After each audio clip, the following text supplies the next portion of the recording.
உட்காந்து அவங்க சைலண்ட்டாக வரைஞ்சி இங்கே ஷோகேஸ் பண்ணியிருக்காங்க எல்லாத்தையும். நான் உங்களுக்கு கிட்ட எடுத்துகிட்டு போய் காட்டுறேன். எப்போவுமே என்னோட ஹேண்ட் ரைட்டிங் தான் நல்லா இருக்கும்னு நினச்சிப்பேன். பட் இவங்க ஹேண்ட் ரைட்டிங் செம்ம அழகாக இருக்குது. ஒரு பேட்டர்ன் இல்லை, பட் அவங்க ஜம்பிள்டாக எழுதியிருக்கிறது எவ்வளோ க்யூட்டாக இருக்குது பாருங்கள். இதுக்கு மேலே க்ளோஸ்அப்பில் எடுக்க முடியாது, ஏன்னா என் ஃபோனில் கிளாரிட்டி கிடையாது. பட் எனக்கும் இப்படிலாம் பண்ணணுன்னு ரொம்ப ஆசை.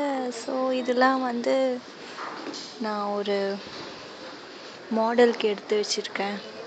ஸோ நான் பண்ணும்போது கண்டிப்பாக இவங்களோட ஒர்க் பார்க்கணும். இவங்களோட ஒர்க் பார்க்கணுன்னா இங்கே எழுதியிருக்காங்க பார்த்துக்கோங்க. சேரா அவங்களோட வெப்சைட் அட்ரஸும் போட்டிருக்காங்க, 400pencils.com. Fun plus work.